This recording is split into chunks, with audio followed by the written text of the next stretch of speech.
looking at today? Well, we know that every established company in every category, in every country around the world, is operating in a rapidly changing world of customers, competitors, and technology. But we also know that in the face of this change, most of them feel paralyzed, right? They've witnessed one industry after another become upended by the emergence of disruptive new business models, delivery methods, customer experiences, and we've all seen once dominant corporations either leaving billions of dollars in value behind, sometimes going out of business for good. And the stark reality in and amongst this disruption is that 40% of Fortune 500 companies will disappear over the next 10 years. And that is a mortality rate that keeps increasing.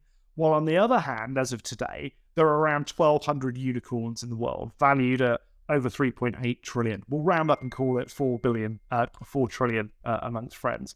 And they span everything from AI through to automotive, retail, analytics, cybersecurity, e-commerce, financial services, education, hardware, software, health, telco, supply chain, logistics, and travel. And many of these ventures, products, and services, if not all of them, could easily have been launched by a corporate rather than a VC-backed founder. In other words, these unicorns have succeeded for no other reason than because corporates, as the incumbents, have let them. And let me tell you why we believe that is the case. The founders of these startups don't possess some God-given entrepreneurial gift, and there's no inevitability about their rise and your decline. What they are really good at, though, is using methods like design thinking, lean startup, agile to understand customer pain, to marry that pain with desirable solutions, and place a large number of small bets on those solutions and see which winners emerge. And these basically boil down into a handful of quite easy to replicate activities that corporates should be more than capable of running. And what's really frustrating about that is that corporates can beat the disruptors at their own game and seize those big opportunities, especially when you think about all of the advantages that corporates have over startup in terms of, established brands and reputations, access to, thousands, if not millions of customers, and the availability, the readily available sort of working capital that exists inside those organizations. By definition, there is no startup with a reputation, an existing customer base,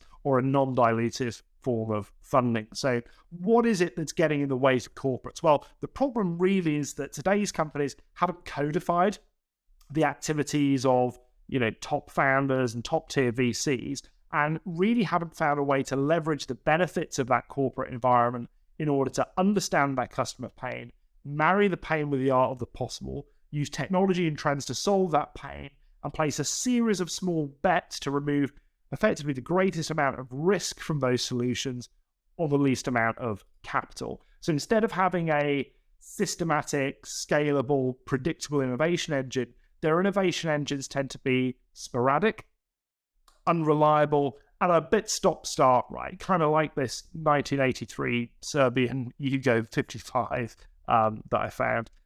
And instead of building an engine, most companies are too busy running hackathons. I don't know how many of you have had the deep displeasure of being involved in what is essentially a poorly run idea competition. I'm sure that a vast majority of ideas that get submitted through these never get launched. Most hackathons actually end up with, a voucher for Woolworths and a pat on the back, but no meaningful value that's delivered. The other place that corporates spend their time, which is bewildering to me, is setting up innovation labs. How many times have you heard that over the last decade?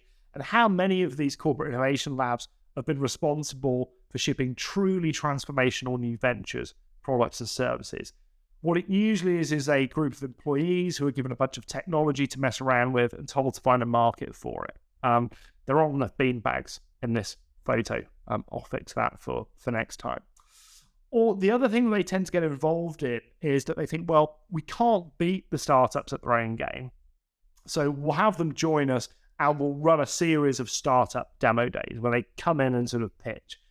How many of you have witnessed, I wonder, your company running these beauty parades, essentially? And how many of these startups have you actually ended up partnering with, or even making it past the point of a demo? And while it's a nice field trip for the board to gawp at bright young things in Converse and Carhartt, these are overpriced, unproven models masquerading as solutions. So what is it that's holding corporates back? Why is it easier for them to faff around with idea competitions and beauty parades? Well, I think there's a lot of reasons for this, but there's probably only three that really matter, or three that we have time to get into today. And the first is methodology, right? Or a lack of methodology. Almost everything inside today's companies is systemized within an inch of its life, right? From marketing to sales, from operations to fulfillment, HR to finance. But what they fail to systemize is their approach to identifying new opportunities, validating ideas, and scaling new initiatives. And that is because the perceived wisdom is that you can't put a process around innovation, and that it is blue sky, chaotic, and sort of freewheeling endeavor. And that is wrong, right? There is, as we've seen, a system. The second reason is an inability to leverage the core's assets. So we've already seen that established companies have got the ideas, the talent, the assets, competencies, capital, even customers to create wildly successful new propositions. What helps them beat startups, though, is their ability to be able to seize that advantage that exists within the core business. But the problem is that companies have inertia, right? Antibodies and orthodoxies that have to be overcome. And what corporate innovators often fail to do is to engage the core and make the shifts in mindset that they need in terms of metrics, compensation, procurement, policies, politics, and so on, to ensure that their ideas reach what we call escape velocity and thrive. And the final reason is a lack of a portfolio mindset. What I mean by this is that senior executives really have to get out of a management review board mindset and adopt the discipline and perspective of top-tier VCs. And they could do that by stopping placing, a small number of huge bets on unproven ideas and starting to place a large number of small bets on multiple ideas and seeing which winners emerge. And without fixing these things, you're not really ready for corporate innovation. And if you want to build a systematic, repeatable, and predictable engine that, runs like a Ferrari 3.9 twin-turbo V8 rather than a 1983 Serbian Yugo, then it's worth fixing, because you can succeed against clever new startups and beat them at their own game. You can leverage the brand, customers, and capital that startups could only dream of, and you can disrupt from within and generate meaningful growth perpetually by building a corporate innovation engine. And we know that building a perpetual capability for innovation in the form of this engine to launch multiple new ventures, products, and services every year is far less expensive than, losing out on market share or, being forced to buy into overvalued startups or even see your brightest and most entrepreneurial talent walk out of the door. So today, what I'm going to do is share everything that we've learned about how to overcome these barriers and to help you just step away from innovation theatre and into building an innovation engine. Now, through 15 years worth of trialing, learning, and iteration, we've perfected the build of this engine with corporate clients, and we've proven that complex organizations from all over the world, regardless of industry, whether you're in fashion or healthcare, charities, energy, pharma, retail, financial services, whatever it might be, we've proven that they can build a systematic, scalable, and predictable innovation engine. And we've codified everything into our innovation operating system. It's called Velocity. And so far, it's given thousands of frustrated change makers around the world way more speed, way more focus, with way more impact through a complete set of simple concepts and practical tools. In essence, it turns innovation into something that is less sporadic and more repeatable and scalable for your company, so that you can establish a pipeline of portfolios, a pipeline of propositions that drive growth, unlock efficiencies, and delight customers. We won't get to the whole future Foundry experience today, obviously, but I will show you the best path to overcoming innovation inertia and becoming the formidable company that your competitors and startups most fear. So here's a bird's eye view of the velocity innovation operating system that you should be implementing. We're not going to focus on all of it today. We're just going to focus on how to get the basics in place to enable you to move with more speed, focus, and certainty. And that's in the stage of the operating system that we call engine build, which is about building your capability to innovate successfully. When we're working with clients to build their capability, there are 10 key components that will make up their engine. And all 10 of these have to be in place before they can even think about, running identification sprints, validation missions, or scale accelerators. And if they're not, you'll find yourself back in the stop-start world of resistance, internal politics, and stakeholder management. So what are those 10 key components? We've got objectives, the basics, process, governance, talent, operations, experience, communication, finance, and technology. And these are the 10 things that you have to get right before you can even get started. So let me walk through each component and share the questions that you need to be able to answer. In some cases, we have a point of view on what the answer should be to some of the questions that we're posing. In other cases, all we can do is give you the question to ask and let you apply that to your organization's specific context. But let's start with your innovation engine's reason for being. This is the reaction that I get when I speak to most C-suite executives and innovation leads when I ask them what their vision for innovation at company is. They know they should be doing something. This kind of feels like something, but they can't articulate, why they're doing it or what they're doing, or moreover, what it is that they want to get out of their company's innovation efforts. And if your objective is to, identify, validate, and scale new propositions to drive meaningful growth, then that's great, right? But how much meaningful growth? What contribution do you want your innovation efforts to make to top-line revenue, operating margin, EBITDA, for example, over the next 5 years? Maybe there's a slightly different objective, and it's about driving the company into adjacent markets. Great. What adjacent markets, and when do we want to enter those by? And your objective might also be a bit more cynical, right? We see a lot, especially publicly traded firms, using innovation as a way to transform brand perception and drive up share price, just because they can talk about the fact that they have this innovation engine, right? And even if that is the goal, let's be honest about it. How do we want people to feel about the company when they hear about what we're building, and what impact do we want it to have on our firm's valuation? Now, look, there's no right answer here, but you do need to have an answer, right? Without a North Star to guide you, you're going to quickly find that you don't have a lens or a filter to apply to any of your activities, much less the ventures, products, and services that you're building. And if you want innovation to make $100 million contribution to EBIT, for example, is spending your time on incremental initiatives a really good use of that time? This is going to provide you the filter that you need in order to make those decisions. Now, to set a North Star for innovation at your company, there are really 3 things that you need to do. The very first thing that you need to do is get into a room with your CEO, your sponsor, and your innovation team. Or, if you don't have an innovation team, maybe you're starting out, and just you. I don't mean just you in the room. I mean you with your CEO and sponsor. And you've got to get together and articulate the ambition for what innovation is trying to achieve within that company, which is specific, measurable, achievable, relevant, and time-boxed.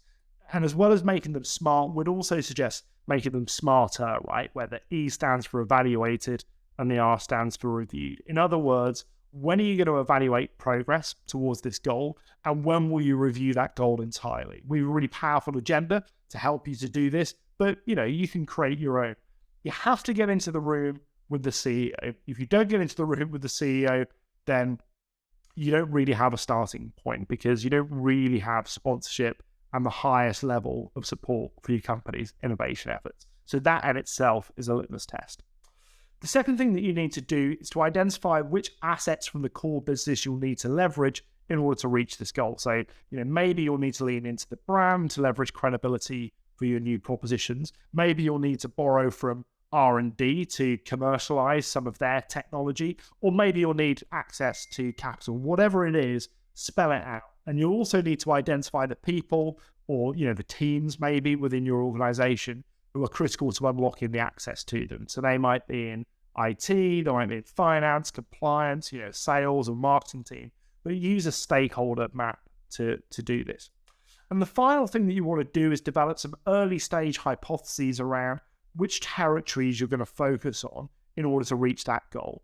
Is it shifting consumer behavior? Is it an unfamiliar competitor set or some sort of emerging technology? Whatever those territories are, write them down. And what you want to do is take the outcome of all three of these strands and turn them into what we call a challenge statement that frames everything that you and the company want from innovation.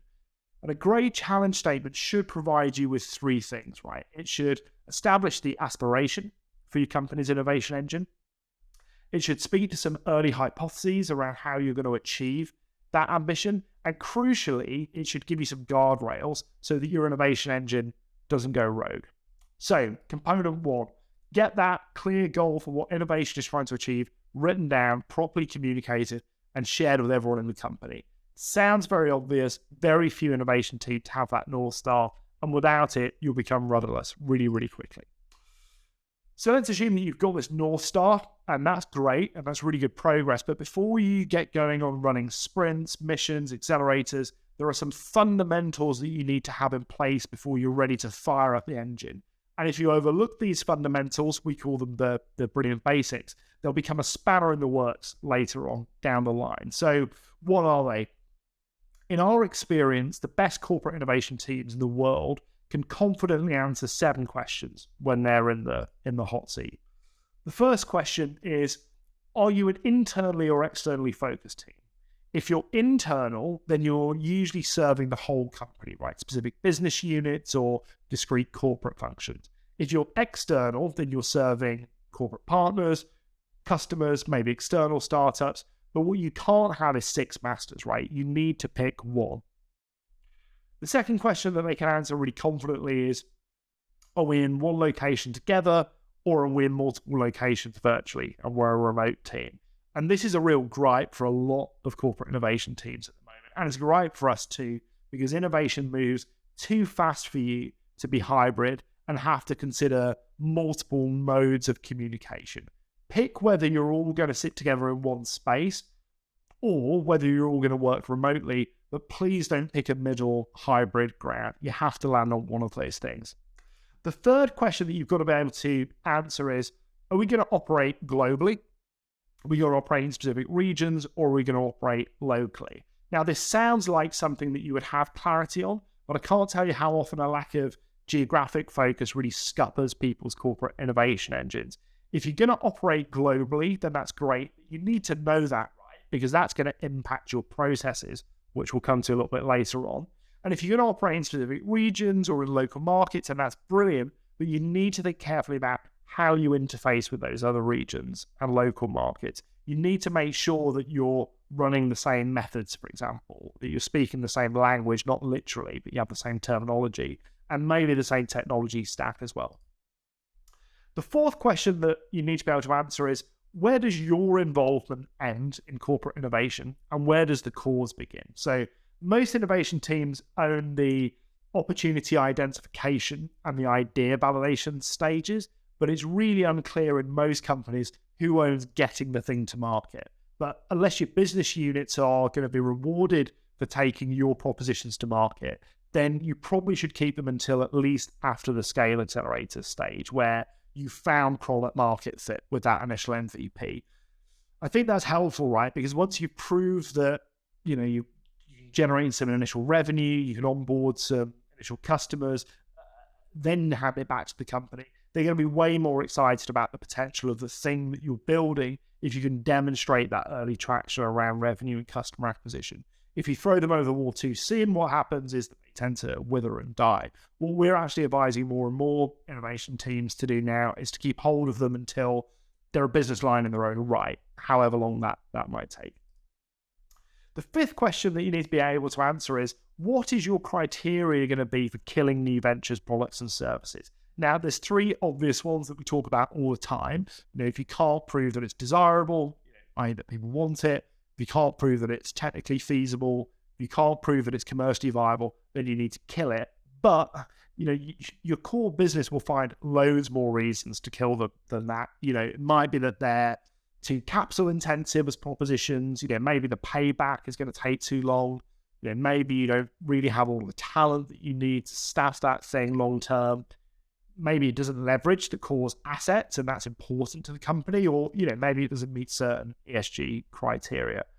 The best way to stop the core from killing your ideas later is to flush these guardrails out now, up front, and use them in your decision making before you invest time and money into testing or even launching ideas that we know will be rejected by the core.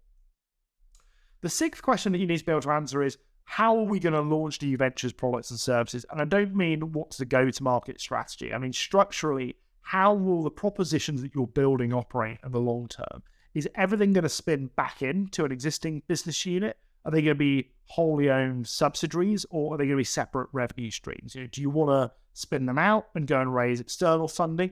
If you know what the outcome needs to be, you can adapt how you do identification, validation, and scale. And that's really important, right? Because in a world where your innovation engine is producing 5, 10, even 20 new things every year, then you need to work from the future backwards, right? Or at least understand which options are on the table. And the final question and kind of subcomponent, the Brilliant Basics component, is what services do you provide and what is it the core is providing? So, you'll remember earlier on we talked about the importance of stakeholders and the importance of mapping those when you're setting objectives. This is why it's really crucial, because unless you're shipping more than 20 new propositions every year, there's really no economy of scale in duplicating all of the functions that exist in your core business and putting them in your innovation engine. Our advice is that the engine should provide legal, marketing, sales, product, procurement, finance, talent acquisition. Legal because, the core's internal counsel is almost always too slow in every instance. Marketing because your core marketing team are there to be brand police, really, not growth hackers. Product because it's impossible to get anything prioritized on your internal engineering roadmap. Procurement because if you have your own budget, then why shouldn't you be able to spend it? And finance because you need someone who understands startup business models and metrics. And talent acquisition because you should, in theory, always be hiring people to staff the things that you're launching, right, in the long term. Then our advice would be that the core provides things around compliance, operations, supply chain, manufacturing, and probably IT, right? Unless you're a remote team, in which case you're probably going to need a point person for IT and tech support. So having clarity on these 7 questions is super important, and you can hopefully start to see why mapping those internal stakeholders early on and engaging them is so critical. So that's component 2. You've got to get clarity on who your innovation efforts serve, plan for what you'll do with successful ideas once they're proven, and agree on what your criteria is going to be for killing bad ideas. Okay.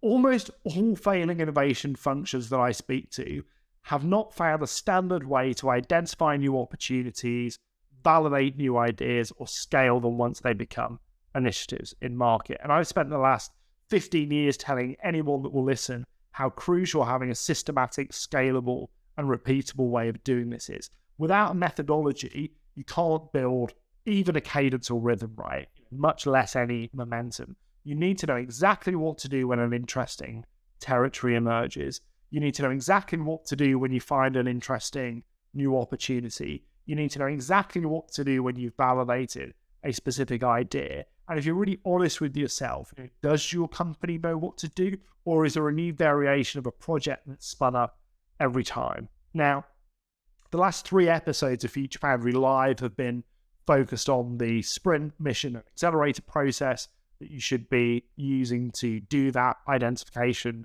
validation, and ultimately scale. So I'm not going to cover old ground here, and the episodes are on YouTube if you want to check those out. But before you start building new propositions, you need to land on a methodology for how you're going to do that, right? Which methods are you going to adopt in order to run a repeatable, scalable model? Your identification sprint really is about how you get from territories into opportunities. Your validation mission is about how you take one of those prioritized opportunities and find ideas or solutions within them that solve genuine problems for customers and users. And your scale accelerator is about how you take an idea from a mission and turn it into a scalable initiative in its own right. So that's component 3. You've got to have proven processes for getting the work done. So that requires deep domain knowledge in design thinking, in lean startup, in agile. And you've got to use that to build a systematic, repeatable, predictable method for identifying opportunities, validating ideas within them, and scaling those into market. Okay, here's some actual footage of a corporate passing responsibility for innovation in their company. Clearly it isn't. This is the Buffalo Bills, actually, who are my NFL team, warming up. We had a tough year in the playoffs this year, but aside from that, the likeness is pretty uncanny. Most corporate innovation teams that we speak to have really poor governance surrounding them, from sponsorship to no-go decision-making on specific ideas, and creating like a soft landing zone for successful propositions within the organization. I never thought I'd get Jeff Goldblum into a presentation twice, but to overcome this lack of governance and to create this line of sight, there are a few things structurally that you need in place and that you need to do. The first thing that you need is C-suite sponsorship and support. The second thing that you need is, second and third thing that you need is an innovation engine board and an advisory group. And the third or fourth thing, depending on how you look at it, is some standard operating procedures for how you work with other business units. But let me break that down and provide some clarity. You're never going to build a successful corporate innovation capability, much less an engine, unless you have a C-level sponsor that acts as the conduit between you, the mothership, and the innovation engine board, which we'll come to in a second. And they need to provide you with 3 things, right? Air cover for you and your team, engagement with the wider C-suite in your innovation efforts and what you're doing, and ultimately they need to become the top escalation point for removing any blockers that you come across. The second thing that you need is to build a board made up of pretty influential executives from across your company who are capable of behaving like top-tier venture capitalists. And by that, what I mean is that they review your progress at each critical juncture, from identification through to validation through to scale, and they make decisions on progressing between each of them based on the evidence that you're uncovering and providing. Closely linked to that is their second responsibility, which is access to metered funding. As the intermediary between the core and the propositions that you're building, they're acting as a fiduciary. Essentially, they're managing the core's investment through a series of different funding rounds. And finally, and this is why it's really important that they're influential, they need to be willing to clear the path for you to access all of the critical components of the core. This is ultimately, as we've already heard, what gives us a massive advantage over startups. They have to be able to let you leverage the IP, access to customers and new markets that exist within the firm. The final thing that you need is an advisory board. Now, an advisory board is a really great place to put the naysayers within your organization, do some serious stakeholder management with them. But moreover, what you're trying to build here is a group of advocates that are there to provide expert advice, which could be on anything from manufacturing to supply chain to compliance. But they're also there to engage the rest of the company in what we're doing and taking the gospel back into their functions and units, essentially becoming evangelists for our corporate innovation engine. And the final thing that they need to do is to be able, not just able, they need to be willing to do, is to open up access to the core's capabilities, right? Whether that's in the form of corporate functions like HR, legal, IT, or in specific business units, or specific revenue lines, or even geographies. You have to work together with this board to establish the gives and gets between your innovation engine and the core business. And for all 3 of these things, just a note on compensation here, you've got to be thinking about, why is it worth their while? So most modern corporations are pretty busy places, right? I think we can all attest to that. So how will the core make it worth your while to sit on the innovation engine board or to sit on the advisory? Could be promotions, could be equity in the portfolio, could be pay rises. Again, the answer here will depend on you and your company, but you need to have an answer for this. And without these 3 things in place, you're not going to be able to build the corporate innovation engine or even manage it, and you're not going to be able to manage the core itself, right? And managing the core managing it upwards is a really critical skill that you've got to master in order to build corporate innovation engine. So that's component 4. Get your efforts sponsored by a C-suite executive, obtain enthusiastic support of the broader leadership team, get some of them to sit on your innovation advisory board, and make sure that there's an established procedure for how you interface with other business units and functions. Now, while we're talking about people, one of the things that always really surprises me is the way in which companies set up their corporate innovation teams. I think it's fascinating. They're responsible for the future growth of the business, in some cases, the future of the business. Yes, maybe it's 3, 5, or 10 years out, but the investment in this team pays dividends, quite literally, in the future.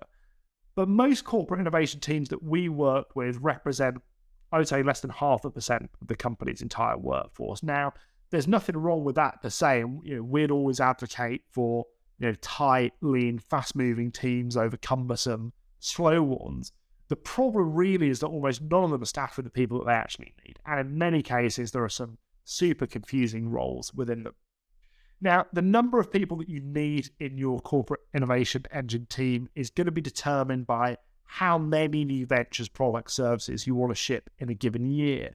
But there are some key roles you're going to have in place if you're going to form an A team, or the Power Rangers even. So, through our engagements with clients, we provide many of these roles, but I want to highlight to you which must come from your team, which you can be flexible on, i.e., they could come externally, could be internal, and which ones really should come from the core. So in essence, you should have a fixed team. So this is the minimum number of roles you should have full-time in your engine. You should have a flexible team. This is a resource that you can scale up and down depending on the number of new propositions you want to get through. And you should also have a core team, right? So those are roles that are provided by the existing business, sometimes at very specific junctures within the process. But in your fixed team, someone should be leading on operations, almost as like the COO to your CEO of the innovation engine. And they should be leading that effort and all of the subsequent activities of the innovation engine. One of the main things that they need to manage is the calendar, right? Notably, when are identification sprints happening? When are missions taking place? When are we pushing go on scale accelerators? We need to understand when they're scheduled, making sure that we've got critical workshops happening, pitch days, weekly stand-ups, portfolio reviews, whatever it might be. Look, 50% of having a corporate innovation engine is about direction, and that's your job. 50% of it is about speed, and that is their job. The second person that you need within this team is someone who has a really great finance mind. So that person's responsibility should broadly break down into 2 parts. The first is about managing the budget for the innovation engine itself and the subsequent sort of funding rounds that you get on a per proposition basis from your innovation engine board. But the second part is being able to work on things like market sizing and pitches with specific initiatives. So an understanding of kind of business models, that would be something that's very important for that person to have. The final role that you really need to have is kind of an admin, somebody who can work very closely with that COO, schedule, organize all the interface points between the engine, the core, your external partners. And again, I would say don't overlook this, right? This is another speed role, and you're going to move much faster without having to book and schedule your own meetings. So that's what the fixed team should look like. In flexible, there are 4 roles that you need. You need someone to undertake in-depth customer discovery and validation work. So, they should own everything in customer recruitment, conducting qualitative and quantitative research with customers across sprints, missions, accelerators. And they should also be able to ingest quite a large amount of outside information, particularly within the identification sprint program, and synthesize it all down. So you need a real all-rounder here, that I would say. But the most critical thing that they have to be able to do is lead on those discovery and validation experiments. The second role that you need is someone to own each opportunity area that you're surfacing, each idea that you're testing, each idea that you're scaling. So this is a strategist, or sometimes you might call them like an entrepreneur in residence. Somebody maybe from a product background in a very successful startup, or maybe from an innovation team in a very successful corporate. Their role really is to lead sprints, lead missions, lead accelerators, and orchestrate all of the other flexible and core roles in such a way that we're continually identifying, validating, and scaling initiatives that link back to the overall objective that we set as part of the engine earlier. And they may, at some stage, move on out of this team to lead and launch a new venture product or service, almost like a mini sort of MD or CEO of that business line. You also need a designer. In fact, it's probably a little bit more full stack than design. You need someone who makes things real, moving beyond decks and words to create demonstrable low, medium, high fidelity prototypes, things that we can use to tell the stories of our solutions, right? I'd say it's actually more important that they're a great engineer over being a great designer, but they can come from either that design, that UX, or that engineering world. And the final role that we need in this flexible team is a systems architect. So you need someone who's capable of mapping out a blueprint for how a new proposition will work, whether that's physical or digital, and translating those blueprints into requirements and ultimately into a product backlog. And then from the core, really, there are 3 roles that I touch on. On a case-by-case basis, you're going to need some subject matter expertise. Could be, an SME around products or, specific markets. You'll need some form of IT support. And as I said, if you're remote, you're going to need someone dedicated, preferably. And finally, you should be doing an element of continuous hiring, right? And you'll need not just to source new talent, but also to onboard and retain them as well. The other reason that you need this HR role is compensation. So I want to talk just again about compensation for a second. It's going to be really hard for you to retain great people within this corporate innovation engine if they don't share in the upside of the propositions that they're shipping. And I'm constantly astounded by how many corporate innovation teams still employ this traditional sort of salary for time model. You're not going to attract great entrepreneurs that way, and you certainly won't keep them around for very long. They'll go and work on their own thing, or they'll do something in startup land or build equity that way. Now, equity is really hard in corporates unless you're going to spin your propositions out. But at the very least, I'd recommend creating phantom stocks at a portfolio level for everyone on this slide, and probably at a venture product and service level for the team that carries it forward. The other benefit of that is that salaried team members in corporate innovation teams tend to keep flogging dead horses. But if there's an upside, it's amazing how quickly that focuses the mind on, tuning into customer pain, the art of the possible, really listening to what your experiments are telling you. So that's component number 5 of the engine. You've got to find or have access to all of the talent that you need, and you've got to compensate them beyond the traditional salary model, and also create a documented process of finding, recruiting, and onboarding those team members. The next thing that I want to touch on is, I think, an issue that most corporate innovators are up against is that they find themselves fighting for budget, right? Every time they want to explore a new territory or test a new idea or get a well-validated idea to market, they're really fighting for that budget, and that is not fine. Okay, we'll come on to finance shortly, but first I want to talk about planning. You wouldn't believe how few corporate innovators can show me a sheet of paper with their annual plan on it, just telling me how many territories, how many opportunities, how many ideas they're going to focus on this year, and how many initiatives ultimately they want to scale. How can you know the scope, size, and budget for a corporate innovation engine without knowing this cadence? If you want to launch 4 things a year, that means you need around 40 ideas. If you want to test 40 ideas, you need to identify 160 opportunities, and that's the way it scales, right? If you're ambitious and you want to launch 20 things, then you need 200 ideas, 800 opportunities. Think of it like a funnel and let that dictate your team size. Once you've made that basic decision, you need to think about rhythm, right? When are you sourcing territories? Where can unexpected new things drop in? Are you going to run sprints, missions, accelerators based on themes? Are you going to stagger the start date? Are they all going to happen at the same time? When is customer recruitment going to happen? This is an actual plan that we're working on with one of our clients this year. Pretty straightforward. They only want to explore and launch kind of 4 new things, but you can see how that's staggered out here and what that means for kind of team size, shape, and cadence. And you really need to get to a place where you can visualize your plan and stick to it. That's really going to help you with budgeting, recruitment, even things like expectation, stakeholder management, everything. So that's component 6. You've got to agree on the number of new propositions that you want to scale every year, and subsequently how many ideas you need to validate and how many opportunities you need to identify in order to get there. Turn that into an annual plan visualize it all.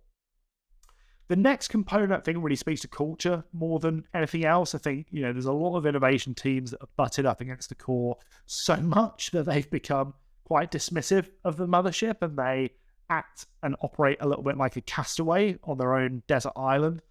We've seen that you can't operate that way. We need things from the core. And if we alienate ourselves, access to those things just becomes harder and harder. So we need to ensure that the core has a fantastic experience with the corporate innovation engine, and that we add value the other way back as well. Right now, one of the best ways for your innovation engine to get back to the mothership is to help the core business to stay current on the art of the possible, right? You're at the leading edge, so that's what you should be doing, is helping the company to create a community of employees who are both up to speed on what's going on outside the company and 100% focused on leveraging those innovations to solve customer pain and ultimately to drive growth. And the best way for your engine to do this is actually through 3 different event types that inspire, enable, and excite the broader employee base within your company, drive engagement with them, and ultimately helps to develop sort of future leaders or future team members, at least, for the innovation engine. Some of the ways that we help clients with this is by programming monthly webinars just on small topics, even like techniques that other team members might find interesting.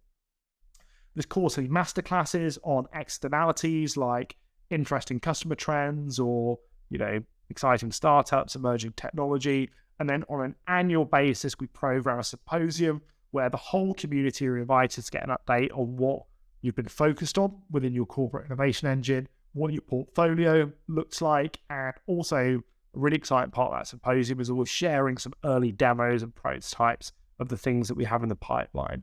We also underpin it with just like a weekly newsletter to keep everyone informed of what's coming up. And I can't stress how much value these 3 events add to not just the continued professional development of your team, but also the wider organization, and how much it's going to help you to engage key stakeholders and influencers, and how much they'll help to inspire the whole company about what the future holds. So that's component 7.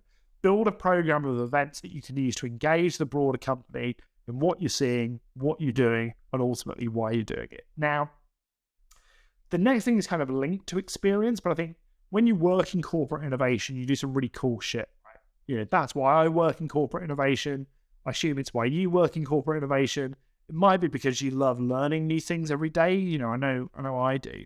And what do most of us do with all of the cool shit we see, and all of the things we learn? We lock it away. We don't really talk about it. We don't really share it outside of the team. Whereas in reality, what we should have is a communications plan that helps tell the stories, both internally and externally, of what cool shit we're doing and what we're learning. Internally, it's really important because that's going to consolidate corporate support and sponsorship, and externally, because you need to be able to communicate the value that you're building. On the latter, you should especially have a plan in place if your objective is, a more cynical objective around raising share price or transforming brand perception through having this corporate innovation engine. Hardly any innovation teams do this, and I think it'd be really helpful, but you need someone ultimately to capture it, to synthesize it, and to share it widely across the company. And, maybe where appropriate, share it through your either investor relations or your corporate PR team. And I would think about it like internal and external comms. Internally, you should be the eyes and ears for your corporation, capturing and disseminating interesting market trends, working perhaps with your M&A teams to connect them to interesting startups that you see, maybe sharing best practices from other industries and different areas. Both internally and externally, this kind of straddles both. What your communications plan should do is support the recruitment and retention of really great people, not just in your team, but across the business. And you can do that by, sharing stories about your team members, broadcasting the interesting problems that you're working on, talking about the event programming that we just touched on and how that contributes to ongoing development. And then externally, you should become probably the favorite source of key stories for your investor or public relations team. Talking about how you're disrupting from within, dialing up that you're a growth, not a value stock, and spelling out what your investment in innovation looks like. And also, obviously, talking about the successful new propositions that you're working on, scaling. I wouldn't overthink this, but it does help to create this really nice flywheel. So that's component 8. Share those successes inside and outside of the organization, capture and share learnings with colleagues and sponsors, and use these stories to recruit, develop, and retain top talent. This is my favorite GIF of the day, I think. I wonder how many of you on a daily basis find that you're fighting for the budget that you need to be able to do your job. Now, I would say that this is without doubt the number one spanner in the corporate innovation engine works that I see. We have a budget for the tech that we need, for the salaries of the team and some subscriptions. But we're all just sitting around here, right? Like, we have no budget to actually do anything. I can't imagine a marketing team having to pitch every time they wanted to, develop a new creative, or, IT having to pitch for budget to fix a server, or sales pitching every time that they need to take a customer around. So I'm not sure why corporate innovation teams feel like they have to. As I say, most companies have considered the costs that are involved in establishing some sort of innovation capability. But the issue really is that not many of them have secured budget to go away and identify, validate, and scale initiatives that exist within that capability. They've also usually not given much thought to the metrics by which the engine will be held, right? And you need to have this in place to know how much funding you're going to need and to clear the path to enable you to go and do what it is that you do. Now, I would say that there are 3 pots of money that you need to account for when you're building this corporate innovation engine, and we call it kind of building, running, and launching, ultimately. A really important note on this: your budget for building the engine and running your activities all the way up, I would say, to scale accelerator, should come in the form of seed funding for the innovation engine. So this is the bare minimum commitment for the company, and it's your budget to manage. There's no point having the budget to build the engine, but none to run it. Otherwise, you're going to get to a place where none of your ideas reach escape velocity.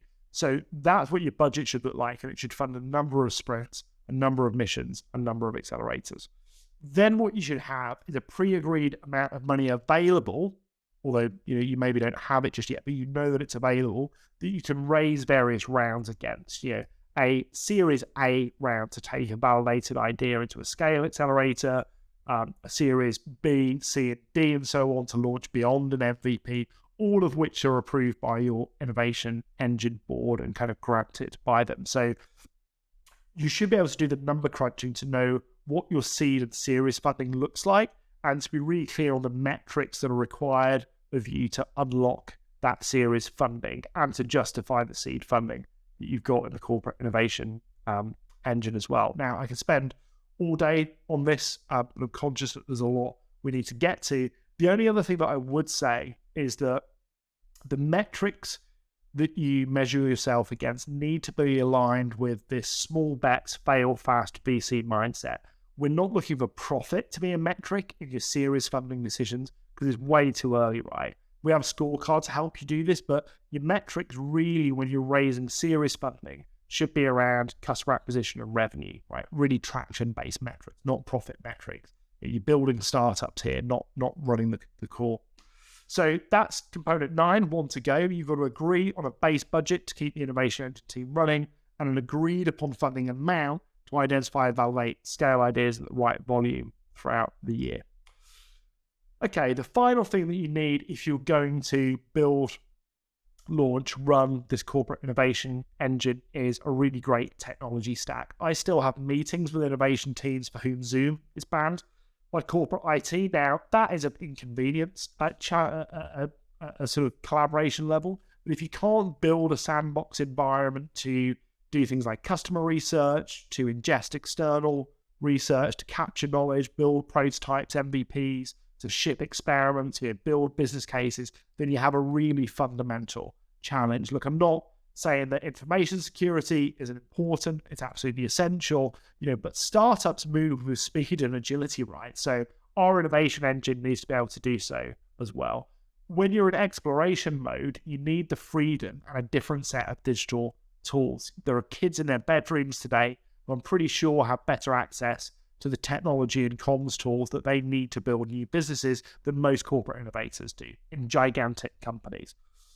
IT's job should be about removing the friction, making sure that your engine can move with the same speed as the startups with which you're competing. Our philosophy at Future Foundry is to learn and to be iterative, and I wanted to share our current recommendations for what that stack should look like. So imagine if this was kind of Maslow's hierarchy of corporate innovation needs, right? So first thing you need to be able to do is communicate with one another, with stakeholders, with customers. So get Slack set up. You really don't need Teams to way too much. Get Zoom for stakeholders outside your innovation team, and use that for customer interviews as well. And if you're fully remote, I'd suggest maybe considering using something like Tandem to build like a virtual drop-in office environment. Then you obviously need to be able to schedule and book meetings, align on availability. I would use like Google Calendar, way easier to share availability. I would integrate that with Calendly for scheduling, not just your internal meetings, but also your external customer research get-togethers, and then use Miro as like a virtual whiteboard. The next thing you need to be able to do is obviously to prototype things at varying levels of fidelity. So for lo-fi prototyping, Balsamiq is a really great subscription, does everything that you need it to do, nothing that you don't. Then I'd consider something like Envision for medium fidelity mockups, and probably Sketch for high fidelity prototyping.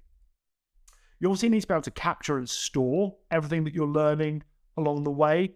I would use Notion or Airtable at push to store everything from like, project cadence through to your customer database, interviews, transcripts, feedback, business cases. Keep them in one searchable database centrally so that you make sure you're not covering all ground all the time. I would use Google Drive to avoid, having local versions of documentation saved on individual machines. And also a really great tool called Otter that we use to transcribe video meetings. Really, really helpful, particularly when you're running customer research. That's going to save you weeks, if not months, every year, and give you this searchable sort of database of insight and feedback. We mentioned Google Calendar and Drive, but I'd probably suggest switching your whole team to G Suite and just creating a separation from the core that way. That's particularly useful when you're working on new propositions and you want to spin up new URLs, venture specific to email addresses, that sort of thing. And the other thing that you should consider is creating an API layer that connects all of these tools into one central dashboard, something that we're doing more and more of with clients. So that is the final component. You've got to create space where you can validate and scale new ventures, products, and services that exists off the technology stack of the wider organization.